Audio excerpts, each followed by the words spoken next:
It's the rare that a game forces me to stop and stare. So taking aback by the scenes unfolding before me, that I need to pause my journey, take a seat on the nearest beach and watch as the world I once called home is brought to its knees. Monolithic alien invaders erase all beginnings from the existence in a haze of building purple light, permeating the English countryside with a permanent state of quiet and sure that itself is oddly beautiful.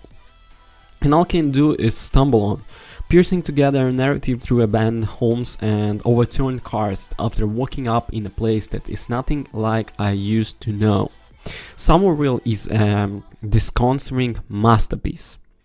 From Playdead co-founder Dino Patti, the studio that brought Limbo and Inside, Somerville is a similarly constructed narrative adventure all about the desire to keep pushing forward in search of the answers. It begins with a young family traveling home, pulling into their driveway, and somber piano music plays over the opening credits. We watch them settle into a routine of melancholy before finalizing falling asleep opposite a blaring television. Suddenly I'm up, awoke by an emergency broadcast on the television as I take control of a toddler and start investigating strange lights flickering outside. My only tutorial is my own curiosity as I fiddle with objects and begin to understand exactly what makes Somerville thick. After climbing atop the kitchen cabinets to open a window, I end up falling into the rubbish bin, waking my parents with a panicked scream as a control shift over to the father.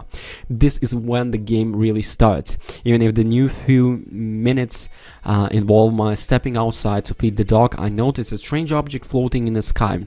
Shrugging it off, I pop up into the basement to grab the dog food and return to the kitchen. It is all comfortably contained for the few minutes, but there is a constant fear that something is about to go very, very wrong. My anxiety wasn't unfolded, as seconds later strange spaceships are crashing throughout the ceiling and laying waste to our home, leaving us in a panic as we pick up whatever we can before rushing to the car.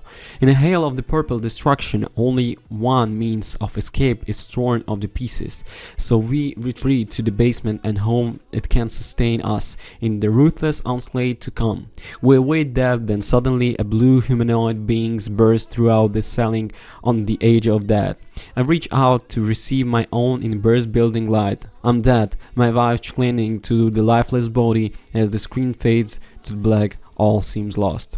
I awaken weeks or months later in the family home in ruins, and I realize I've been blessed with a strange power that allows me to influence the energy to clear obstacles with to communicate with the spherical alien beings that now roam by the surface.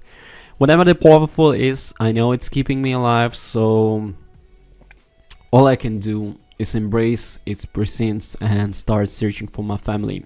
The hours that follow are a harrowing pilgrim into the apocalypse, where the only living things come from another world or little more than charred remains slaughtering on the sides of the road.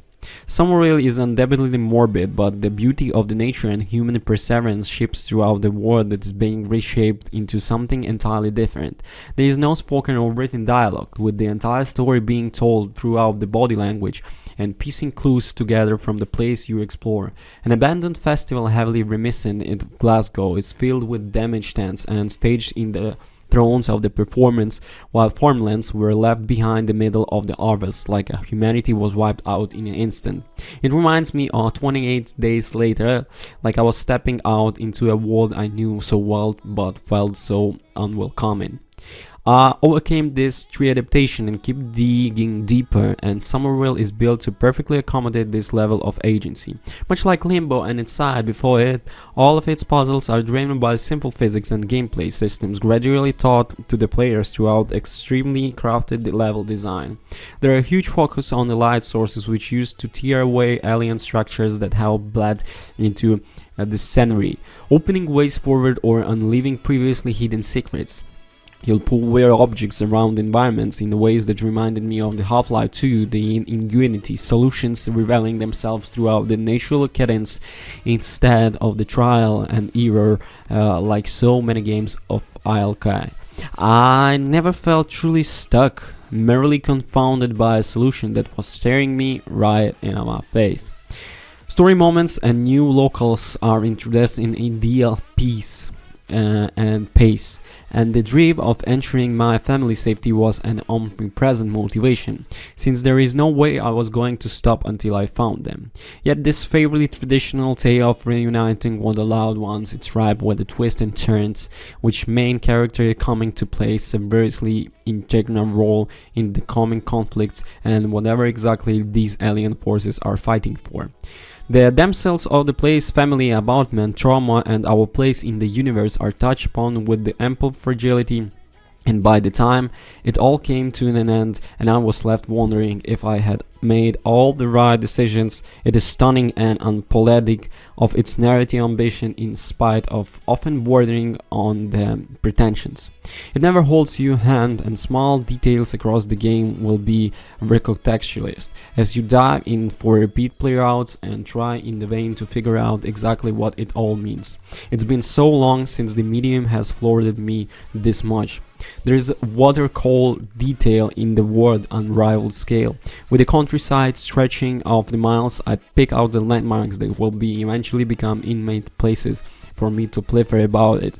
One chase sequence has a pack of supernatural dogs chasing after me and my family, and we rush away as metallic spreads fire into the piles of vehicles surrounding us to the packed English streets. All of a sudden a cosmic saber appears from above, firing off a flurry of lasers as we seek shelter in nearby chapel. The camera work is masterful in how it is somehow both intimate and grandiose, depicting our experience from a constantly shifting perspective that evolves upon everything. Limbo and Inside managed to achieve. You need to see it yourself to understand of my hamstring hyperbole, but it's quite special. Somerville is one of the biggest year surprises, and I'm still shocked to see it fly under the radar. Its portrayal of the alien invasion raging across the British countryside hit close to home, while the story of father searching for his family and being tied up in dilemma so much bigger than he ever imagined is both nothing like I expected and everything I wanted. I can't wait to see players far smarter than I piece its most devious puzzle together, since there are still too many questions waiting to be answered. Thank you for watching. Don't forget to comment and subscribe. Bye.